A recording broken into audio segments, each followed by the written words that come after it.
Hey Darren, how's it going? I'm good, Ariel. How you doing?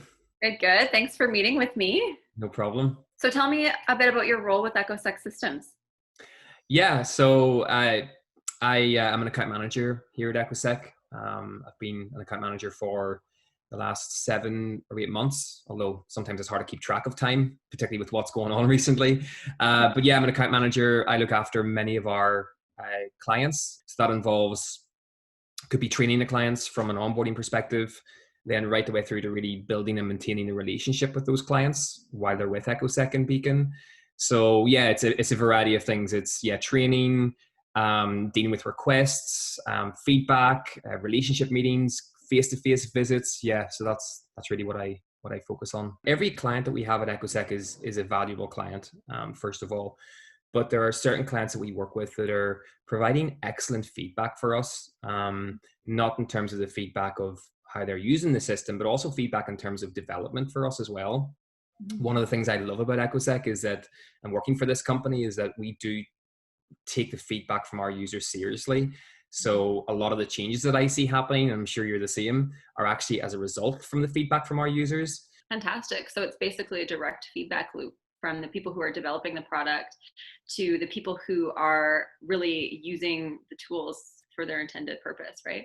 Absolutely. And one of the most recent things that I've implemented that's really, really helpful is I use Monday.com just for personal organization reasons. But recently I've given some of my clients access to Monday.com. So it allows them to submit requests and also track the progress of those requests, because if I'm dealing with so many clients and so many pieces of feedback, it's hard to keep track of all of that. So giving our users a place to go to and monitor the progress of what we're doing as a company, I found has been really successful. So it's been a pretty good addition recently. Fantastic. I never even thought about using Monday from from us with our clients as well. What type of clients do you typically work with, and what sort of problems do you help them solve?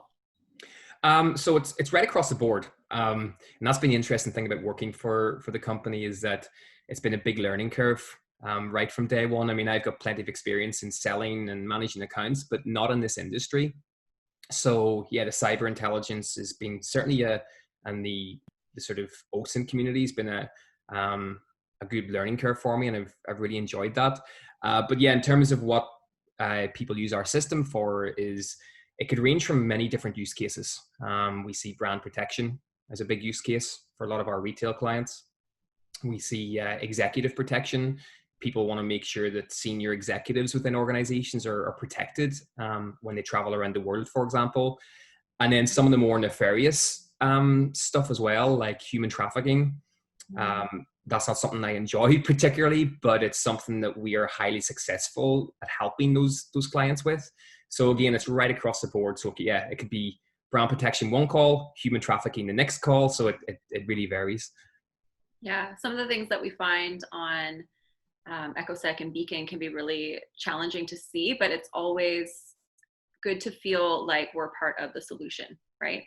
Absolutely. I think that's been a difficult thing for me. Like, I'm a parent myself, and to see some of the things that we see online is sometimes difficult. But then on the flip side of that, to see how we're helping and solving a lot of these cases really makes the job worthwhile. So yeah, every day is different, but it's all enjoyable. Yeah, it's really good to feel like what we do really matters. For sure. So, what is one of the most commonly asked questions that you get for Echosec and or Beacon? Yeah, that's a difficult one. Commonly asked questions. What I find is that we're one of the only companies out there that focus on multiple providers. So everyone knows Twitter and Facebook and Reddit, but not so many people are familiar with the likes of Gab and 4chan and Telegram. So a lot of the questions I find from a new user perspective is finding out a little bit more information about those lesser known providers.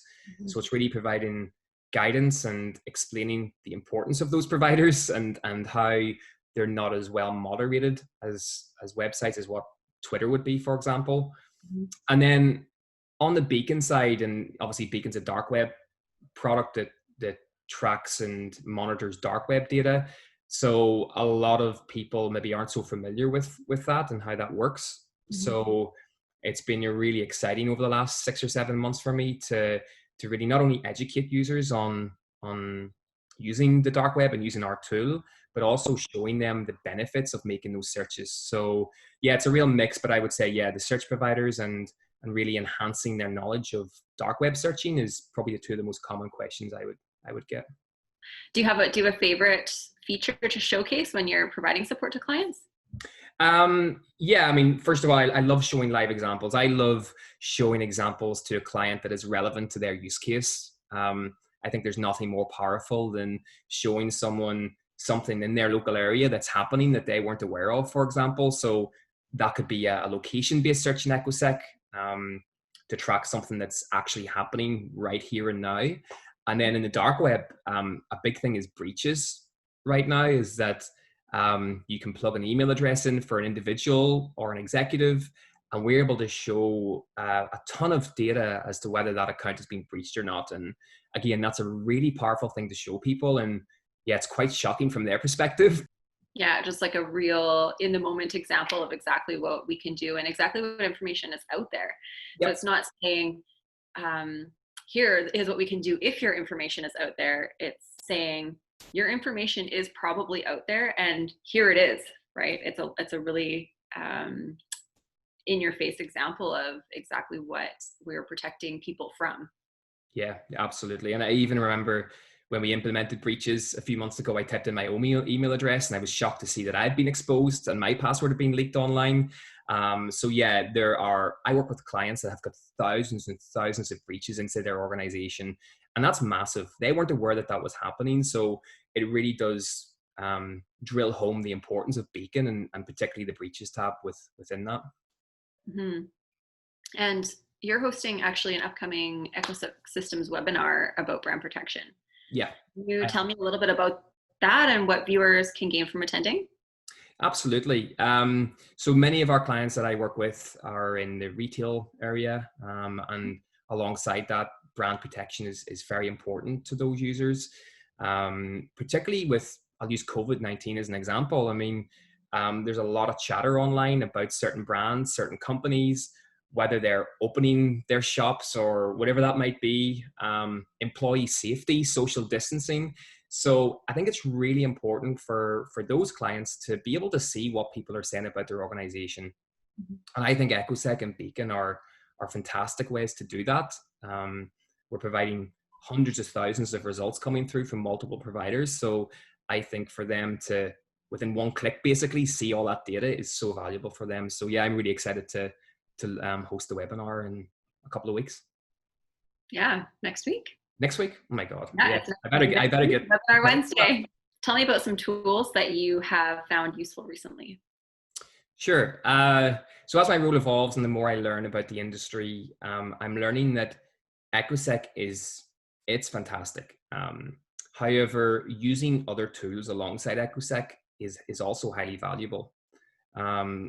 So I've been looking at Maltego a lot recently as a platform, and I think it's really, really useful where our users can find the data they need inside Echosec. They can plug that data inside Maltego, for example, and really expand the results and see a lot more specifics about whether it's a company, an individual, or many different things. So I find that, yeah, Maltego is something I'm still learning about, but I'm finding really useful as a side sort of product from Echosec and Beacon. And then the other tool I mentioned just briefly before was Monday.com. I'm finding that highly valuable for me, just from another organization standpoint. I'll wake up in the morning sometimes with 10, 20 emails from different users, and trying to keep track of all of that and keep myself organized is not always the easiest task. So yeah, using Monday.com to track my organization, but also track the relationship and the health of that relationship with our clients has been really, really useful for me. Yeah, I really like your idea of, again, giving them access to your Monday as well, so that they know that they're being taken care of. They know they're on your radar. It just puts them at ease, I'm sure. Yeah, it really does. Yeah, I find it does. And yeah, sometimes it creates more work on my end, but it is worthwhile because yeah, they can get a lot more access to what we're doing as a company through that Monday.com board. Something I love about working for Echosec Systems as well is that we are pretty much paperless. I remember when I first started and I asked if we had highlighters somewhere, and everyone looked at me like I was crazy. And the cool thing about being paperless and using tools like Monday is that you don't have a to-do list here and a to-do list here and things that just get lost in the shuffle. Using something that is, such a useful program management tool, and in order to make sure that we're doing everything that we need to do in a timely manner or a timely fashion, and the ability to track it and even oversee what other teams are doing and see where we can help or how we can contribute has been especially useful during this time where we're mostly working from home still. Absolutely. And it's interesting. I've got lots of friends in obviously different jobs, and for a lot of them, it's been a major challenge for them shifting to working from home. Their companies that they work for have not been really built for working from home, where I find that Echosec, we're ready made for that already. We talk about Monday.com, we've got Slack, we've got so many tools in place that we can literally go anywhere in the world and do our job. So I think that's, sometimes these tools that we use are really, really helpful. Yeah, absolutely. Speaking of tools and working from home, I've actually been really looking forward to this chat with you because you inspire the heck out of me. Yeah, well. We follow each other on the Strava app, which is a tool that I use and you use in our outside of work life to track our runs and cycling and things like that. And I see you getting out for some pretty epic endurance training. So as a busy professional in a growing tech company, you're running, you're cycling, and you're being a work from home dad to 2 young kids, taking them out for ice cream like I saw you did yesterday. I need to know, how do you do it all? Well, the answer is probably I can't do it all.